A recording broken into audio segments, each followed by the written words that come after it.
ha sido muy buena la participación de la iniciativa privada, del sector privado. Sí. Mira, en el gobierno nuestro han ayudado en la transformación los 4 motores de la economía. El sector público, como nunca se reactivó la inversión pública y se demostró que es fundamental. Si hay inversión pública, hay empleo. Todo lo que fue el periodo que tú conoces bien de el desarrollo estabilizador, que se le llegó a considerar como el milagro mexicano. Sí, señor. En materia económica, tuvo que ver con la inversión pública. Claro. Mucha inversión pública. Pujante, sí. Sí, se hicieron las carreteras, se hicieron las presas, se hicieron los hospitales, ¿sí? Mucha obra pública, los ferrocarriles. Eso mismo a nosotros nos ha ayudado, porque la construcción del Tren Maya ha significado 500,000 empleos. La construcción de la refinería de Dos Bocas significó casi todo el sexenio 35,000 empleos diarios directos. Era algo extraordinario, muy gratificante ir y ver construyendo la refinería, más de 30,000 obreros. Entonces la inversión pública es importantísima. Es muy importante el sector social. Nosotros tenemos, además del sector público, tenemos un sector social excepcional. Ayer hablaba yo de los trabajadores. Ayer en la noche me tocó ver el video, la segunda parte de del documental de Pigmenio sobre el Tren Maya. Y lo que más me gustó de este capítulo, de este video que va a pasar hoy a las 9 de la noche, es que lo dedica fundamentalmente a los trabajadores, a la forma como los trabajadores mexicanos hacen las grandes obras. Entonces, ese es el sector social. Sí, señor. Luego está la inversión extranjera,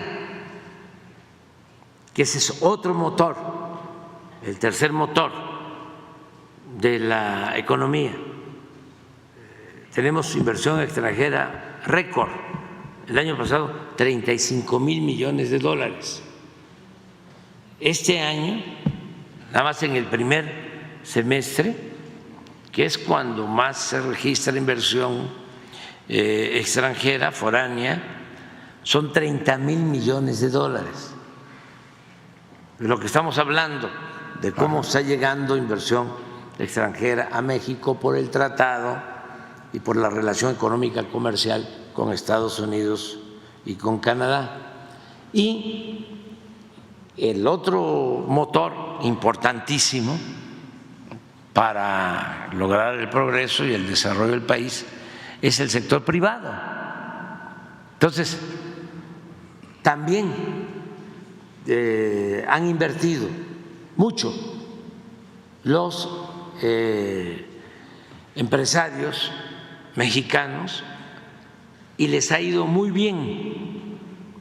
Tú puedes hacer una encuesta, una consulta, entrevistar a los 30, 40, 50 empresarios más importantes de México sobre cómo les ha ido en este sexenio en cuanto a utilidades. Claro. Y todos te van a decir que han obtenido ganancias lícitas, importantes. Y ya ni hablar de los banqueros. Han obtenido utilidades récord, eso sí lo tengo muy claro, 272,000 millones de pesos de utilidades el año pasado. Usted nos contó que cuando aseguró la presidencia habló con los banqueros y les dijo no va a cambiar las Sí. reglas, pero son unas reglas terribles, el dinero es costosísimo, señor presidente. ¿Cómo? Son unas reglas que usted no les ofreció no cambiar, que les han beneficiado, como si tienen ganancias fabulosas, sí, aladinescas, sí, y el dinero es carísimo y las condiciones sí, de crédito es carísimo. Sí, pero es parte de los equilibrios. ¿Parte de? De los equilibrios que debemos de mantener. No cambiaron las reglas. Sí, claro. ¿Sí? Ellos siguieron invirtiendo en México y nos garantizó el no cambiar esas reglas, que se mantuviese estabilidad económica, financiera. Es un precio que hay que pagar porque es muy importante mantener estos equilibrios. Desde luego, si le va bien a la mayoría del pueblo, porque yo puedo, Miguel, y me estás tratando un tema muy importante, yo puedo decir que le fue bien en mi sexenio, y se puede probar, a empresarios y a banqueros, pero muy bien, como nunca en la historia. Pero tengo la dicha de poder decir también que le fue muy bien a la mayoría de los mexicanos y sobre todo que sacamos de la pobreza a millones de mexicanos, como no sucedía en décadas.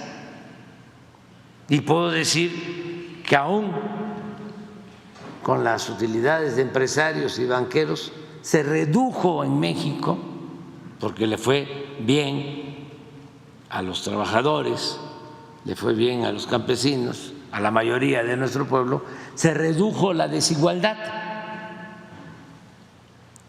Voy a poner un ejemplo. Sí, señor presidente. La diferencia cuando gobernó Calderón entre un rico y un pobre en México.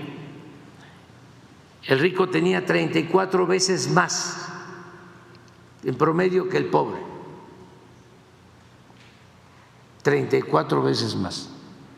Y ahora, de acuerdo al INEGI, esa diferencia se redujo a 15 veces, de 34 a 15.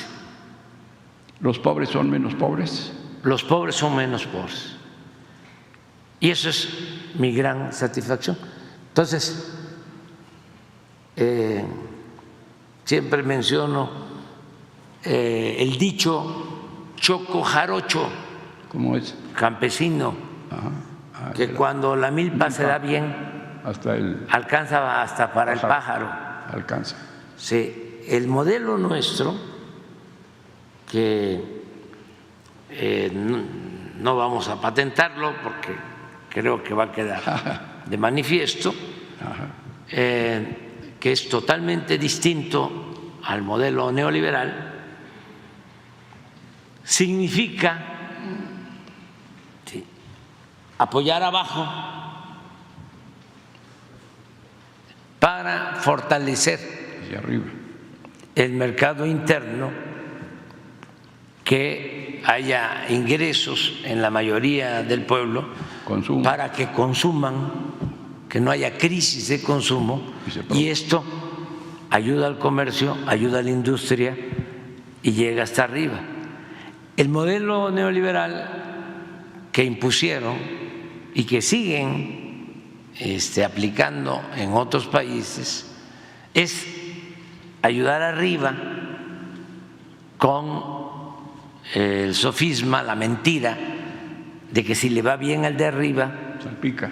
sí, la riqueza Permea. llega abajo, como si la riqueza fuese contagiosa o permeable, y eso no es así, ¿sí? Entonces, como decidimos llevar a cabo esta política, que es única, no se aplica en otros países, no es presumir, pero vino la crisis de la pandemia, Sí. y lo que me vinieron a sugerir era que hiciéramos lo mismo, que incluso contratáramos créditos para apoyar arriba. Me vinieron a plantear una moratoria en el pago de impuestos. Ajá. Me acuerdo que el dirigente de empresarios me dijo: mire, si no acepta, además, ya que lo mencionaste, tuvo cosas muy buenas, A él se le deben dos cosas, por ejemplo, muy favorables. Una, que él entendió que había que aumentar las cuotas de participación de los empresarios para que recibieran mejores pensiones los trabajadores, porque con las reformas que hizo Zedillo y Calderón, al jubilarse los trabajadores iban a recibir solo el 30% de su salario. Entonces, Carlos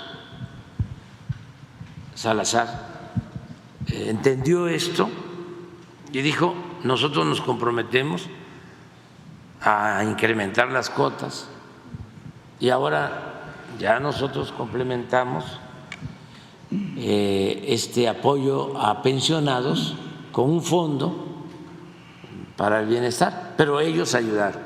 Y él ayudó también mucho en que aceptaran los empresarios los aumentos de salario que sacamos por acuerdo unánime en 5 de los 6 años, solo uno. No Y quisiera. fíjense, ese año que no sacamos por unanimidad, el sector obrero, el sector empresarial y el gobierno, el aumento salarial, ese año que no quisieron los empresarios, fue por una organización que está muy politizada y muy adherida a un partido, que es como un sector de un partido. Pero hasta las organizaciones empresariales más fuertes habían aceptado. Es más, cuando se rechazó por parte de esta organización y no se logró el consenso, hasta se